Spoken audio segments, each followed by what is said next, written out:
नमस्कार। आज हम एक सच्ची घटना की गहराई में जा रहे हैं। ये उत्तर प्रदेश के हसनपुर में हुई एक साइबर धोखाधड़ी है। हमारे पास इससे जुड़े कुछ स्रोत हैं, जिनमें एक रिपोर्ट के अंश भी शामिल हैं। और ये मामला इसलिए भी ध्यान खींचता है क्योंकि पीड़ित हैं भारतीय किसान यूनियन संघर्ष अल्पसंख्यक मोर्चा, यानी भाक्यू की स्थानीय इकाई के अध्यक्ष। उनके साथ सोचिए 35,000 रुपए की ऑनलाइन ठगी हो गई। और सबसे चौंकाने वाली बात क्या है, जालसाजों ने उनके एक करीबी दोस्त का ही मोबाइल नंबर हैक कर लिया। वो दोस्त हरिद्वार में रहते हैं और उसी नंबर का इस्तेमाल करके इन्हें फंसाया गया। चलिए देखते हैं ये सब कैसे हुआ। हाँ बिल्कुल, ये घटना दिखाती है कि कैसे डिजिटल दुनिया में भरोसे का गलत इस्तेमाल हो रहा है। और खासकर छोटे शहरों में, जैसा आपने कहा, ये समझना जरूरी है कि ये हुआ कैसे और इससे क्या सबक सीखे जा सकते हैं। तो पीड़ित का नाम है शकील खान, जैसा हमने बताया, भाक्यू संघर्ष अल्पसंख्यक मोर्चा की हसनपुर इकाई के प्रमुख। उनको 35,000 रुपए का, कह सकते हैं, चूना लगा। हुआ यूं कि उन्हें अपने दोस्त, जिनका नंबर हैक हुआ था, उसी नंबर से एक मैसेज आया। उस मैसेज में एक लिंक था। अब दोस्त का नंबर देखा तो उन्होंने क्लिक कर दिया। उसके बाद उनसे कई बार वन टाइम पासवर्ड मतलब ओटीपी मांगा गया और उन्होंने वो शेयर भी कर दिया। हाँ, यहीं पे गड़बड़ हो जाती है। दोस्त का नंबर देखकर भरोसा हो ही जाता है। बिल्कुल। और जब तक उन्हें कुछ शक हुआ तब तक उनके एचडीएफसी बैंक खाते से पैसे जा चुके थे। और ये जो तरीका है ना, जिसे डिजिटल इम्पर्सनेशन कहते हैं, मतलब कोई आपकी पहचान का डिजिटल नकाब पहन के आपको धोखा दे रहा है, ये आजकल बहुत चल रहा है। हाँ, पहचान का नकाब, सही कहा। दोस्त या परिचित का नंबर देखकर कौन शक करेगा भला। बिल्कुल, इसी भरोसे का, इसी विश्वास का फायदा ये अपराधी उठाते हैं। ये तो वाकई बहुत चिंता की बात है। खैर, जैसे ही खान साहब को पता चला कि पैसे कट गए हैं, उन्होंने फौरन कार्रवाई की। तुरंत अपने एचडीएफसी बैंक मैनेजर को फोन किया और खाता फ्रीज करवाया। जी, ये बहुत जरूरी कदम था। ऐसे मामलों में जितनी जल्दी हो सके बैंक को बताना चाहिए, ताकि और नुकसान ना हो।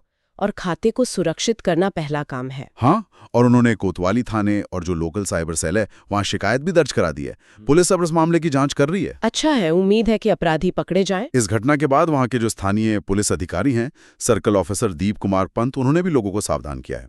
उनकी सलाह बहुत सीधी है कि भाई अनजान लिंक पर क्लिक ना करें और अपना ओटीपी तो किसी से भी साझा ना करें। हाँ, ये चेतावनी बिल्कुल सही है। और उन्होंने ये भी ठीक कहा कि जालसाज अक्सर भरोसेमंद दिखने वाले सोर्स का ही इस्तेमाल करते हैं, जैसे दोस्त का नंबर या कभी-कभी किसी अधिकारी का नाम लेकर। ये डिजिटल प्रतिरूपण भारत में तेजी से बढ़ रहा है, खासकर जैसा हम पहले कह रहे थे, छोटे शहरों और अर्ध शहरी या ग्रामीण इलाकों में। आपने छोटे शहरों का जिक्र किया। क्या कोई खास वजह है कि ये इलाके ज्यादा निशाने पर क्यों हैं? हाँ, इसके कुछ कारण हो सकते हैं। एक तो शायद जैसा लगता है कि इन जगहों पर डिजिटल लेन-देन और ऑनलाइन सुरक्षा को लेकर जागरूकता शायद उतनी नहीं है जितनी बड़े शहरों में। जी। दूसरा, अक्सर इन समुदायों में आपसी भरोसा ज्यादा होता है ना? लोग एक दूसरे पर जल्दी यकीन कर लेते हैं। हाँ, ये बात तो है। तो अपराधियों को लगता है कि किसी जान पहचान वाले के नाम से या नंबर से मैसेज भेजेंगे तो लोग आसानी से विश्वास कर लेंगे। हाँ। इसी का वो फायदा उठाते हैं। तो फिर आम इंसान क्या करे? खुद को कैसे सुरक्षित रखें? क्या सावधानियां बरतनी चाहिए? देखिए, कुछ बहुत बुनियादी मगर बेहद कारगर उपाय हैं। पहला तो ये, अगर किसी परिचित के नंबर से भी कोई शक वाला मैसेज आए, कोई लिंक आए या पैसों का अनुरोध आए, तो सिर्फ मैसेज पर भरोसा मत कीजिए। सीधा उस व्यक्ति को फोन करके पूछिए, कंफर्म कीजिए। अच्छा, यानी डबल चेक करना जरूरी है। बिल्कुल। दूसरा, कोई भी अनजान या जिस पर शक हो वैसा लिंक दिखे तो उसे क्लिक करने से बचें, हरगिज नहीं। तीसरा, और ये सबसे जरूरी है, ओटीपी, वन टाइम पासवर्ड, ये कभी किसी के साथ शेयर ना करें, चाहे वो आपका कितना भी करीबी क्यों ना हो। कोई बैंक, कोई कंपनी कभी फोन या मैसेज पर ओटीपी नहीं मांगती। ये गांठ बांध लेनी चाहिए। सही कहा। ओटीपी मतलब वन टाइम पासवर्ड सिर्फ आपके लिए है। जी।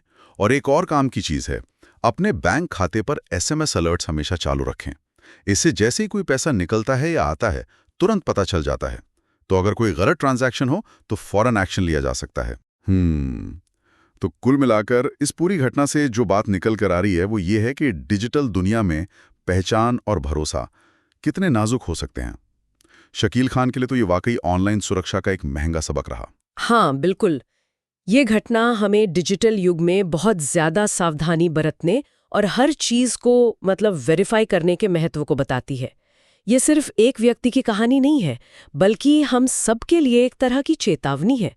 ऑनलाइन दुनिया में आंखें खुली रखनी होंगी। सही बात है। और यहाँ एक सवाल सोचने के लिए छोड़ जाते हैं। व्यक्तिगत जागरूकता तो ठीक है, अपनी जगह ज़रूरी है, पर क्या हम छोटे शहरों और समुदायों में एक तरह की सामूहिक डिजिटल सुरक्षा की संस्कृति बना सकते हैं? कैसे लोग मिलकर ऐसी धोखाधड़ी के खिलाफ एक मजबूत ढाल तैयार करें, इस पर सोचने की ज़रूरत।